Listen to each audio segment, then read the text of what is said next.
This lesson will be part 4 of a continuing series on It's All in Your Mind. It's all in your mind. Now, part 1, let's see if I can find it here. Don't remember it right off. Part 2, part 1. Part 1, the topic was sickness is not real. And the idea that we're trying to develop here is understanding why it is that sickness is not real, but it's almost like a oxymoron. It's almost like a paradox, is that because on one hand, through one level of understanding, it's sickness is real. Even the philosophers teach that, some of them. It's real, but how is it real and where is it real is the understanding. It's not real in the common sense. It's not real in the sense that you think it is what we're conveying here. Sickness is not real. And part 2 is what is mind. And in that lesson, we learned that from the great philosophers, is that no one knows. It's indescribable. Well, not it's describable, but indefinable, so to speak. It's like God. How can you define God? But yet we talk about what mind does and how it works. It's what we're learning more than what mind is. That's what we explored, the idea in part 2. And then part 3, which was the last time we met, the topic was it's all in the mind. What is all in the mind? We talked about what the it is. And the it is anything that you experience in your mind, good, bad, or indifferent. All that you believe that brings you happiness is in your mind, and all that you believe that brings you sadness and disappointment is in your mind. Pain is in your mind. It's all in your mind. So we're embarking upon a series of lessons in this theme. It's all in your mind. That's the overall thing, overall arching thing that is developed by covering various subjects or topics. And tonight is part 4, and the topic is, let me bring up the handout here that shares what the topic is. And so part 4 is living from the end. Living from the end. This is a concept based on the teachings of Neville Goddard. Living from the end. Neville Goddard explains this explicitly. It is a tool used in scientific prayer. How the mental scientist prays, how the metaphysician prays, how the person with spiritual understanding prays, the person with spiritual understanding, the person who has the scientific mind in prayer, the person who prays how Jesus taught us to pray, prays from the end, prays from already having the thing desired, prays from the consciousness that it is already done. It prays from the consciousness, I've already been there, I've already seen it, already tasted, already smelled it, I've already put it on, I've already tried it on, I've walked in it, I know the breadth, the height, and the depth of it. I see it, I've seen it, I've been there. I'm wet with it. In my consciousness, I live from the end. I act like I am it. I act like I have it. I act like my prayers are already answered. I act like I've already been there. Been there.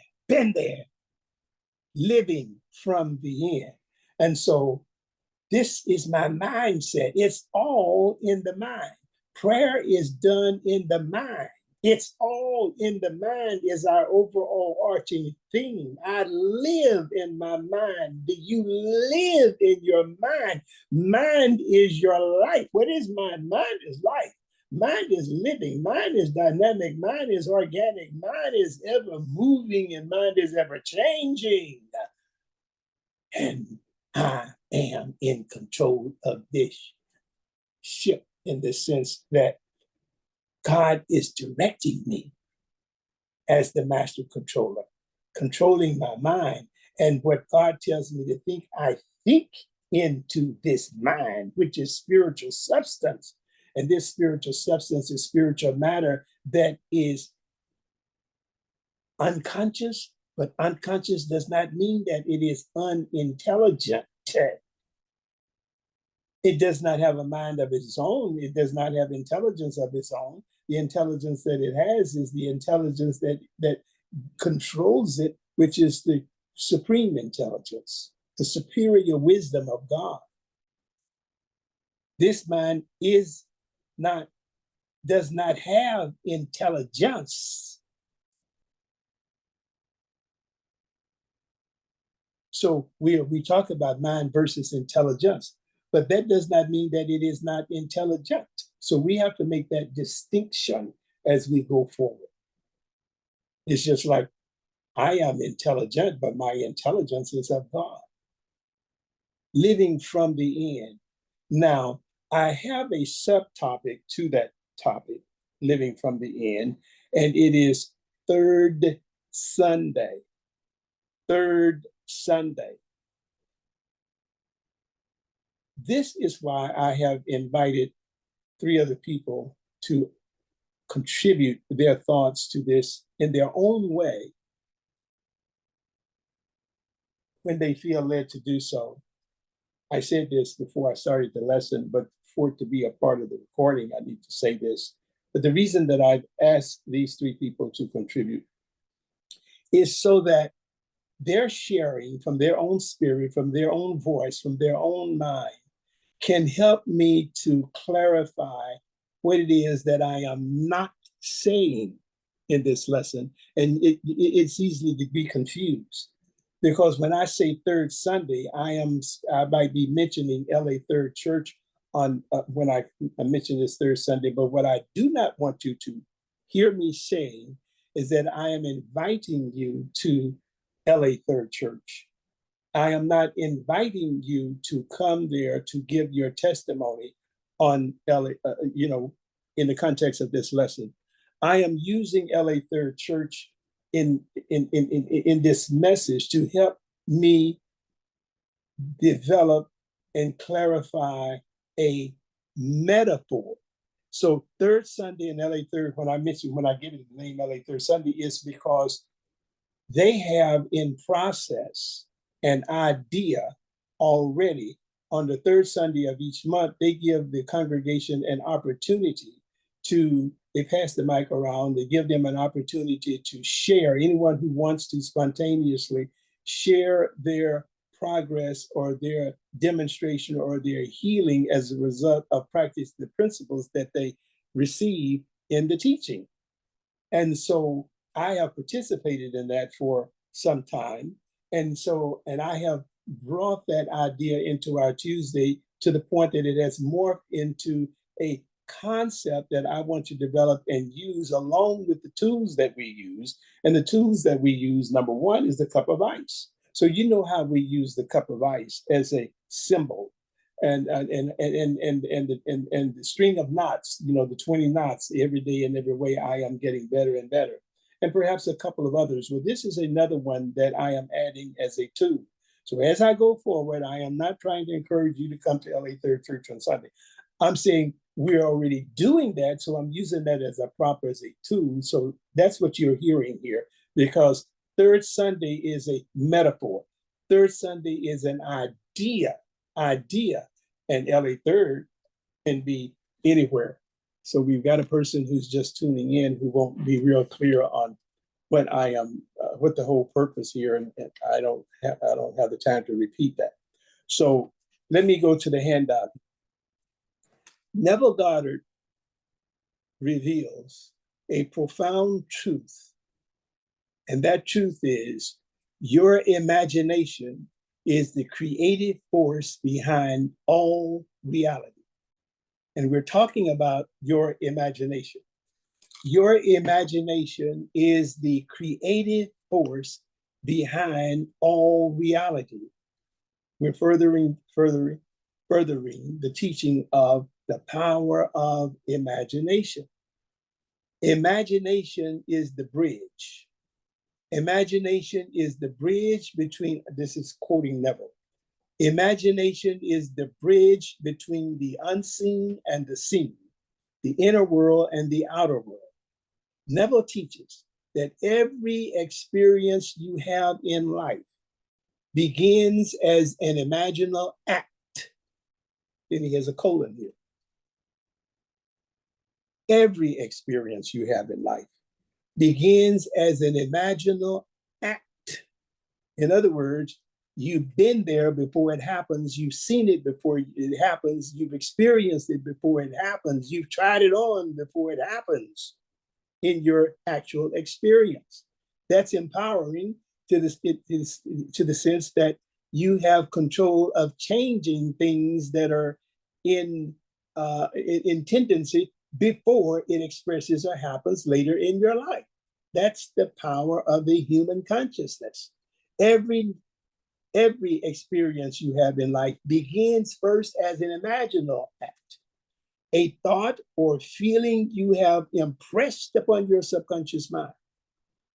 Over time, there we get ready to get into the essence of our teaching here. Over time,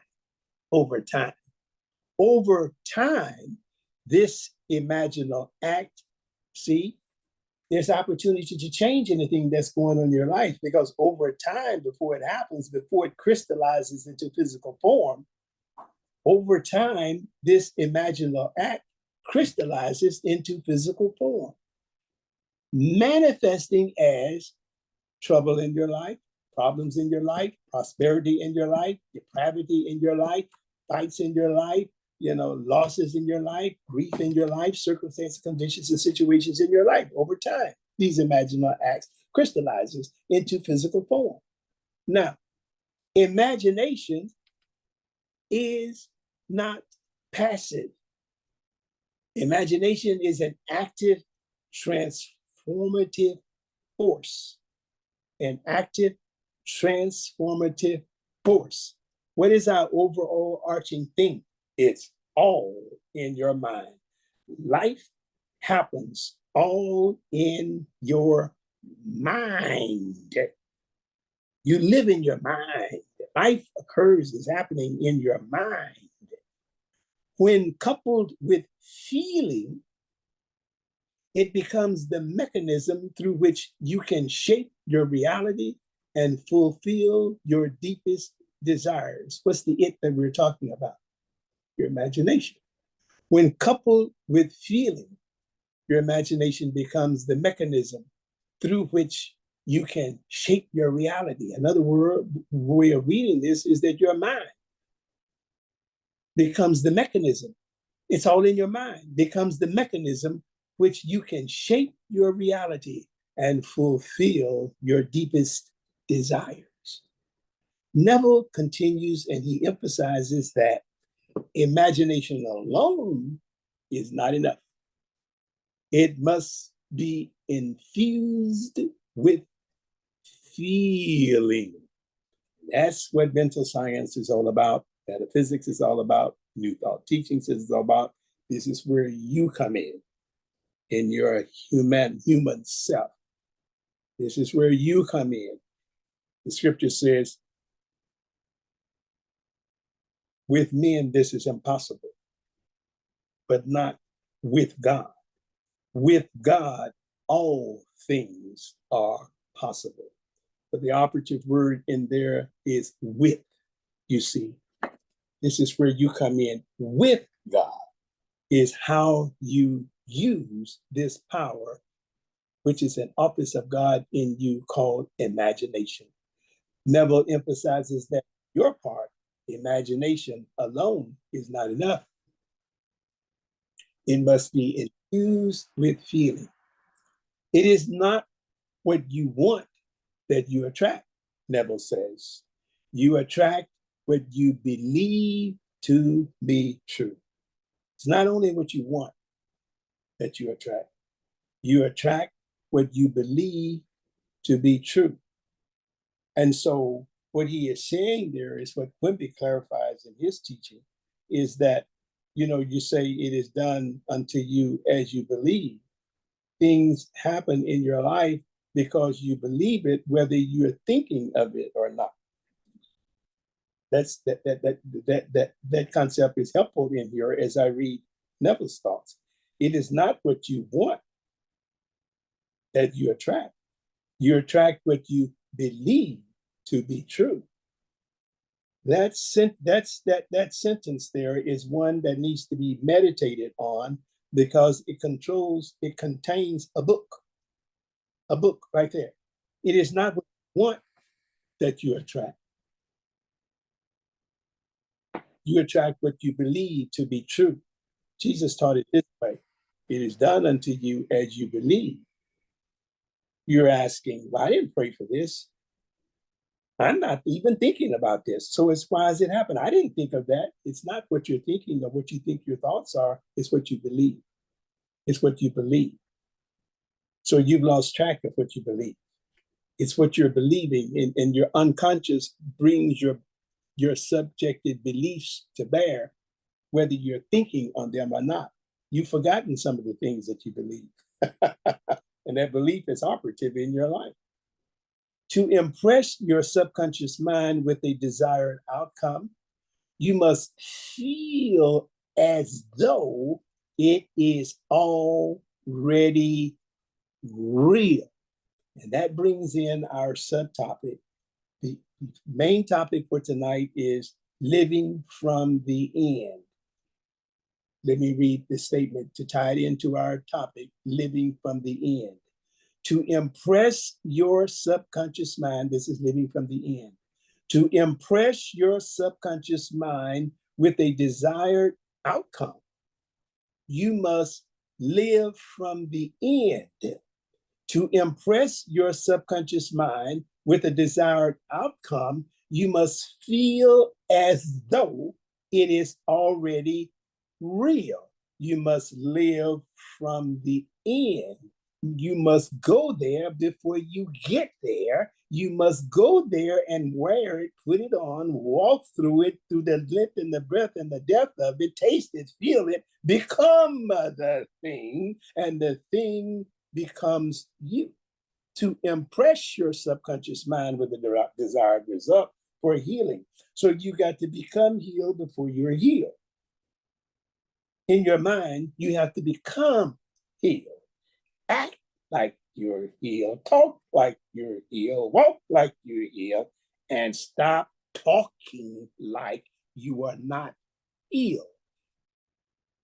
That's why I'm careful about who I share what with, and where I don't allow anybody come to me and talk about anything that I've shared with them when I've shared with them about a situation that I might be confronted with or dealing with or experiencing it with and working on healing. Don't come talking to me about it.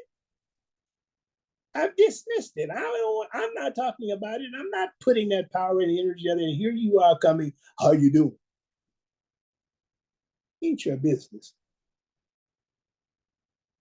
He goes on to say, this emotional intensity is what convinces the subconscious mind to accept the imaginal act as fact, setting the manifestation process into motion.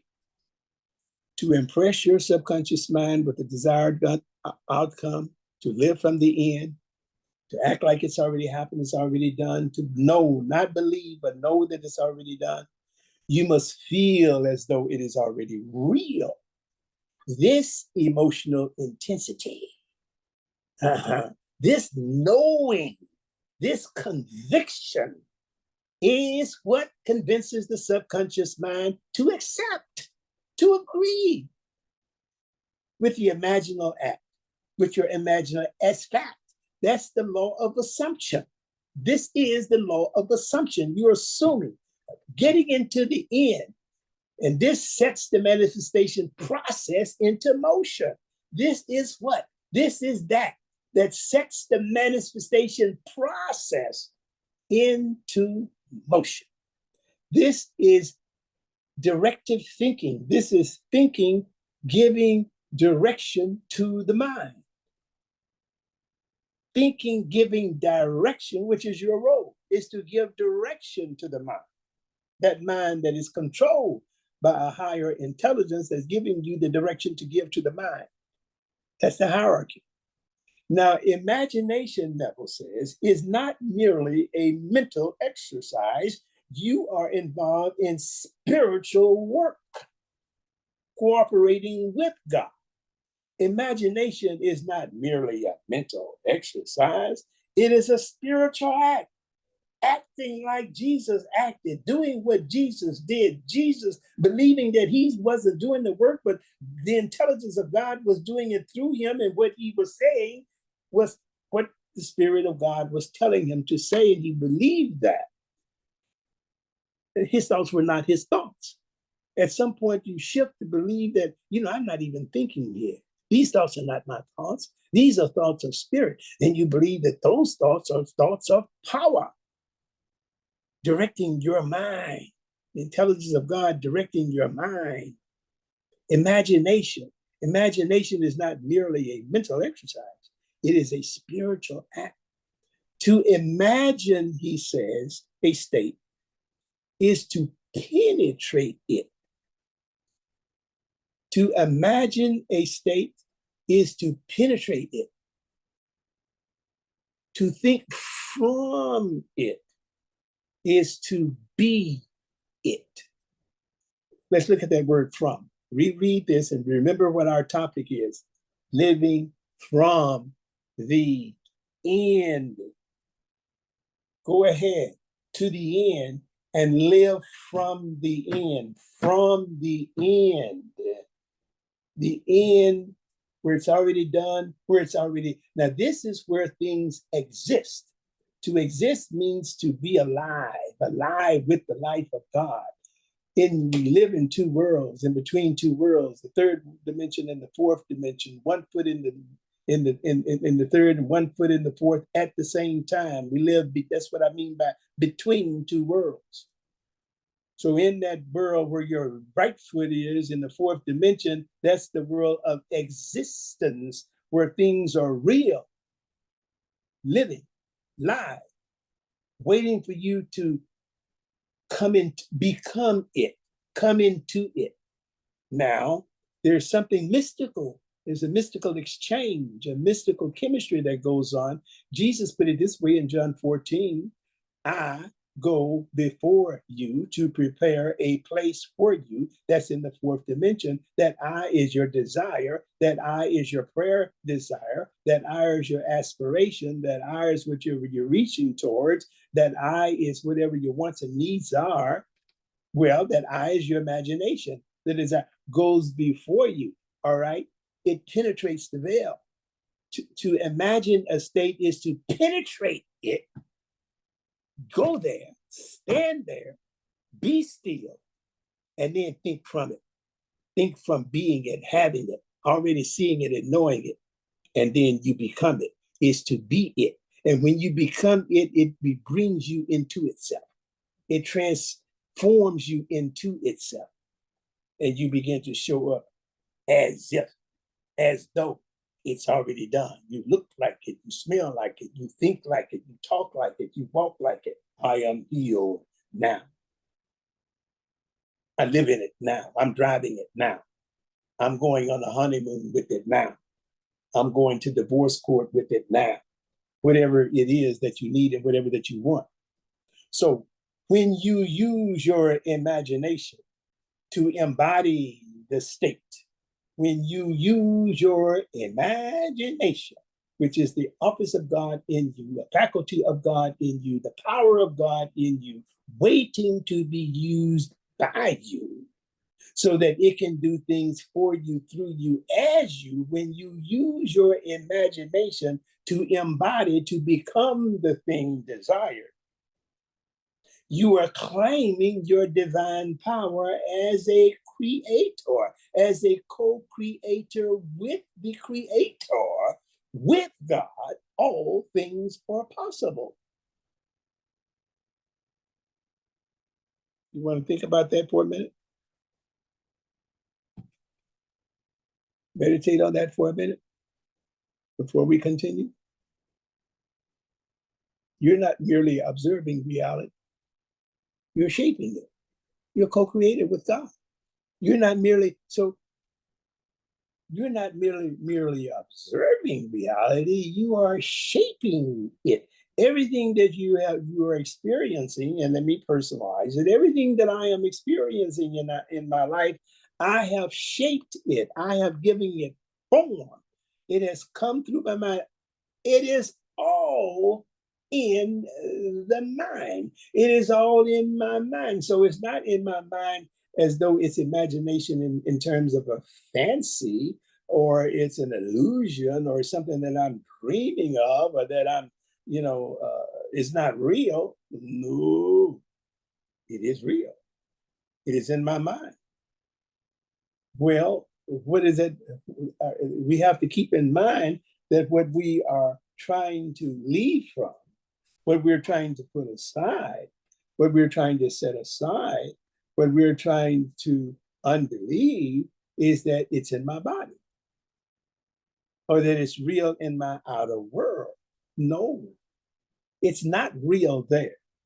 You see, to believe that this pain that I feel, this sickness that I feel is in my body, is to believe that there is intelligence in my body, which is spiritual matter. No, the intelligence is in my mind. Everything is in my mind, not in my outer world, and not in my body, and not in my finances, not in my relationships, not in my health, not in my whatever, no, not in the problem. No, no, no, no, no, no, no. It's in my mind. You are merely observing reality, you are shaping it. In Neville's words, imagination is the beginning of creation. You imagine what you desire, and then you believe it to be true. You imagine what you desire, and then you believe it to be true. You imagine you go to the end, you imagine what you desire, then you believe it to be true. I am free of pain. I am free of sickness. I am free of anger. I am free of despair and disappointment. I imagine, and then I believe it to be, I'm free. Now let's deal with this. I am free. What we have learned up to this point, I am not free from anything. I am not free from it, because to believe that is to give reality to that thing existing, being in existence, to have had you in bondage, and therefore you're free from it now. No, you're not free from anything. You are free to. I am free to the truth that sets me free. Free to, not free from. I'm free from the end of freedom. Okay. You will receive what you believe you already have, Neville says. You will receive what you believe you already have if you can live from the end. The power to transform our lives lies within us. Lies within us. How?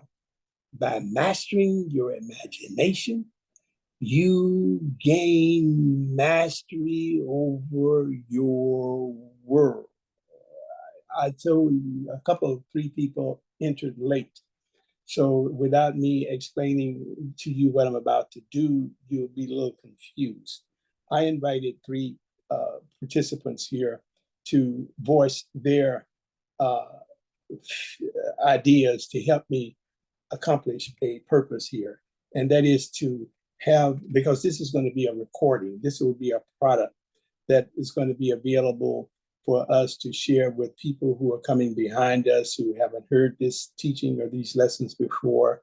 And I talked to Reverend Lisa and Reverend Paul, and we're going to be using this in the church congregation to be available on a voluntary basis, whoever asks for it, to provide to them with a tool of empowerment to teach them how to pray for their desires and how to move into and fulfill. And I have chosen to give this concept a name. And what I mean by that is, I said in the beginning, we have monikers. There's a talisman. The spiritual, the metaphysical name for this idea is a talisman. A talisman is an idea or a concept or a tool that you use to an objective tool to anchor your mind into a spiritual idea. And some people, the Catholics, use rosary beads, for example. We use the cup of ice as a metaphor for the cup representing the mind, and the pieces of ice representing the belief that sustains the problems in your life, and the pieces of ice melting. So you understand that. And we use the string of 20 knots that we got from Emil Coué's teachings on autosuggestion, where you use the affirmation 20 times every day in every way. I am getting better and better. Well, I've developed this concept that's called, with the help and the collaboration of Reverend Lisa and Reverend Paul, we've been using it on Sunday services for quite a few months now. And when I'm present, Reverend Lisa generally calls me up to participate or to give the benediction. And what I do in the benediction is to teach this concept because tied into their already a process of, on the third Sunday, they give people an opportunity to come forth to share their healing and demonstrations, their progress or their successes. So what I've developed is a concept that I'm going to offer the church and promote there, is a concept called Third Sunday. I've introduced this idea to you already, but I'm asking them to share their thoughts on this to help you understand that when I say LA Third Church and Third Sunday, I am not inviting you to LA Third Church on Third Sunday. It is a tool that you can practice anywhere in the world or at any time. The reason that I'm wrapping around this idea of LA Third Church is, number one, they're already doing it. And number two, for you might be looking for an opportunity to give thanks and praise in a public way for what is happening to you, in order to let your light shine so that others can see God's working through you and impress them and teach them how what God is doing through, what God has done through you, God will do through them. He says, don't hide your light under your light under a bush. Don't hide your candle on a bush, but glorify God with your healing and with your prayer. And so I'm giving you an opportunity. Therefore, it's an opportunity for you to come there if you want to. But if you, the LA Third Church can be anywhere in the world for you. So don't think that I'm trying to promote bringing you to LA Third. I'm saying here's a concept and an offer that you can participate in. But aside from that, the idea is Third Sunday. The Third Sunday idea here that I'm presenting to you is an object. You have to put this in practice that Neville is talking about, living from the end. It helps your conscious mind, it helps that human mind of yourself to deal with this objectively and subjectively at the same time. So your idea that you leave here with, if somebody is listening to this 10 years from now, is Third Sunday is a metaphor. It's an idea, it's a concept to take your mind there. Now, it's the same, working on the same principle of every day in every way, I am getting better and better. We have to explain what that means. Some people will ask, why should I say every day in every way it is getting better and better when I'm already healed, if I'm already had it? That's the question that is answered here. Yes, it is already done, but it has now not yet manifested or objectified itself in the three-dimensional world. It's already done in the fourth-dimensional world, but it takes time to sometimes to objectify itself, to manifest itself, to go through the process of materializing in the third-dimensional world. And so with that in mind, we're offering this concept as a tool, as a talisman, fix in your mind, give your mind a deadline, a certain time. By the third Sunday of this month, I will be able to stand and give testimony, if you don't go there somewhere, and show and the demonstration of what has already happened. And so let's say June has passed and July comes. Well, the third Sunday of July. Say July passes and it's up with the third Sunday. So it's an idea, it's a metaphor. So third Sunday, give you your objective consciousness a deadline. By this time, This will be materialized. Not that it's not already done in the fourth dimension of my life. Reverend Paul. Yes, sir. Hey, Reverend Amon, thank you for this opportunity because as you were saying the story continued to evolve in my mind, how I practiced this, not realizing this, but now getting a connection to it to bring the complete understanding. And what happened in my situation is that I used to go to I went to the Y. I go to the Y and I work out, I play basketball, lift weights, and just use their facility. But one day when I was in there, I heard something pop in my hip. And so I was in the teaching, so I was saying, I'm all right. Everything is going to be all right. I'm not hurt. I'm just going through whatever happened here. I don't know, because I was still able to walk. I was still able to move and do everything that I needed to do in life. It didn't stop me as far as what I needed to do. So I continued to pray and meditate, believing that I was touching something, looking forward to something to happen. But as I began to do that, I realized that it hadn't got better. So I had to change my third Sunday. And so I started saying, okay, well, what is it that I need to do to get my healing, to get the results that I need? And so as I began to do that, more opportunities came for me to see individuals who were specialists in hip replacement and hip therapy and physical therapy. And so I began to go see these individuals, and they all told me the same thing. You're young. You don't need to do this. This ain't something that you should be doing now. I couldn't find one doctor to accept me, to help me to do it. So I said, but I'm healed. I know there's something. This is happening because I believe it. I can't continue like this because it's impairing my ability to do everything that I want to do, even though I'm able to do it, popping me some pain pills, ibuprofen, I feel. But that ain't how I want to live. I want the truth to be known and felt in this experience. And so as I began to look for another way to be healed, I found I found a doctor who was willing as I sat and I kept asking for it to happen. And I found one doctor and he said, I've been expecting you. He said, all those who told you that they couldn't help you, they didn't want to. He said, if they was in that same predicament, they would have ran to me too. He said, I'm so glad that you're here. I can end this for you now. And I said, this is exactly what I've been looking for.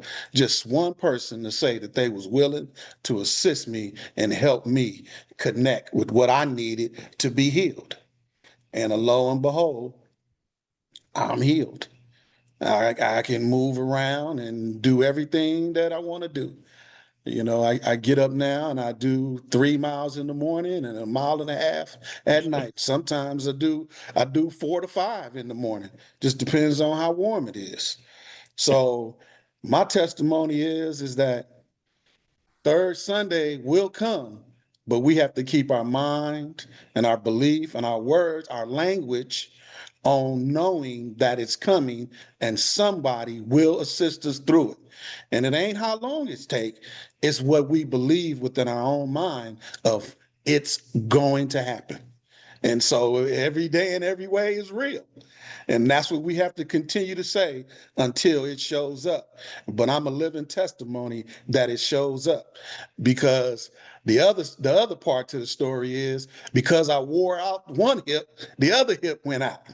So I had to get back into the boardroom and I had to pray and I had to talk and I had to know that it's going to happen and I'm going to receive the next doctor because the doctor that was retired.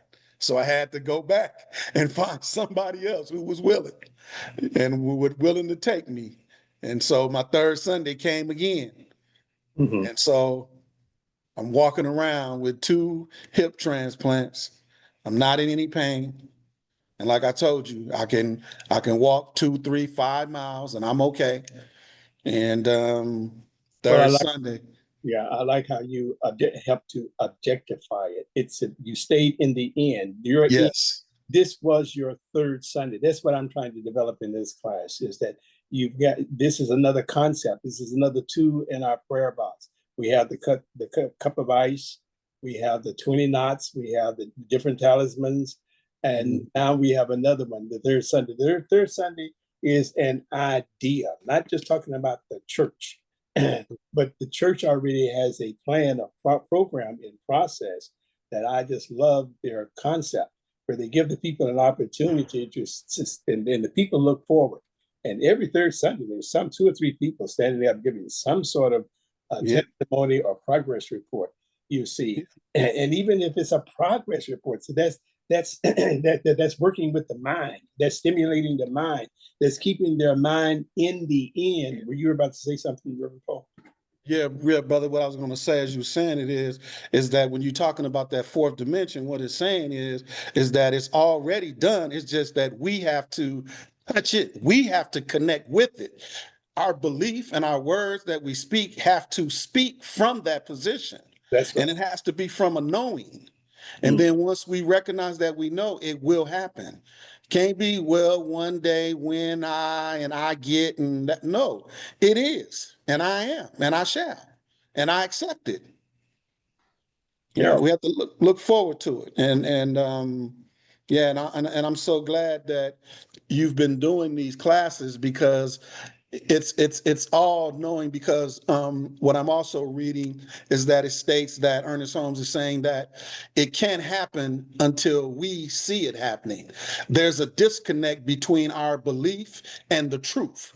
The truth exists because before you were experiencing this, you were in a great position. And now whatever happened that caused you to now experience this, you have to revitalize your thoughts, your mind, to accept that you have to change in order to connect to that spiritual awakening that you're looking for, to receive the good, the blessing. Blessings to you. Thank you. Daryl. Yes, sir. Well, let me tell them who you are first. Daryl Reed has been a part of the Tuesdays since we were doing it in person at LA Third, and perhaps before that. But you've heard a lot of this stuff for some time. So give us your thoughts in helping me to accomplish my goal here. Well, first of all, in trying to help you accomplish your goal, I want to say how much I have followed you and watched you change your goals from time to time. And it's that fluidity that attracts me to and keeps me coming to you. I started off with A Course in Miracles. And shortly afterwards, it segued into a story that I'll never forget. And I keep reminding Amon of this all the time. And it starts with these 3 words: a certain crab.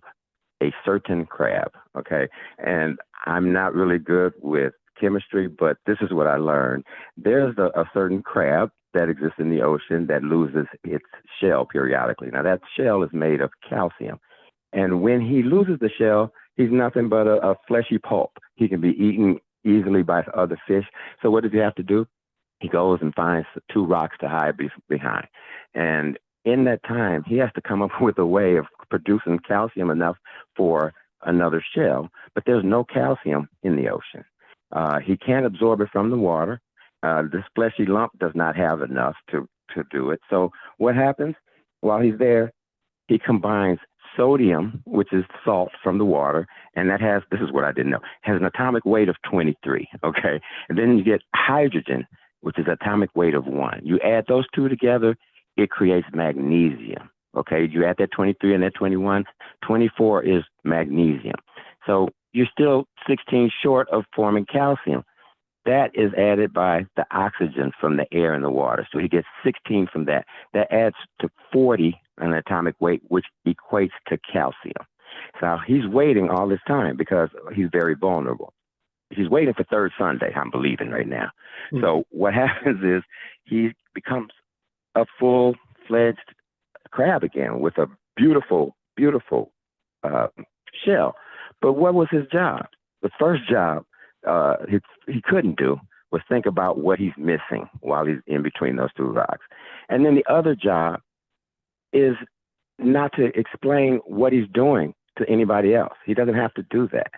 And so while he's there, he's in a place of protection. He's He's woodshedding. He's being provided all the things that he needs, whether he knows it or not. And so when it becomes time for him to come out, he's anew. But now he's so full of light and full of the life force that when people see them, they recognize his source.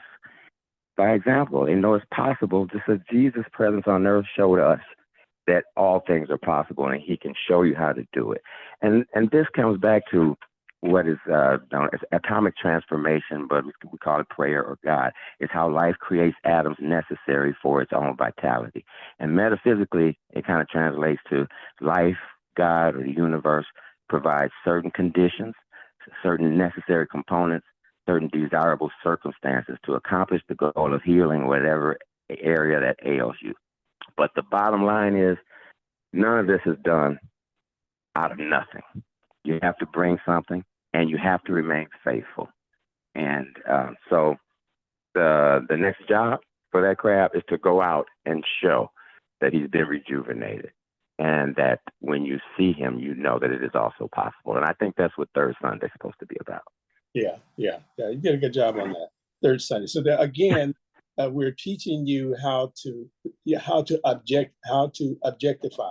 You need to you're doing all this spiritual work instead of praying and then waiting for God to do something. God is waiting for you to do something. The scripture says, with men this is impossible, but not with God.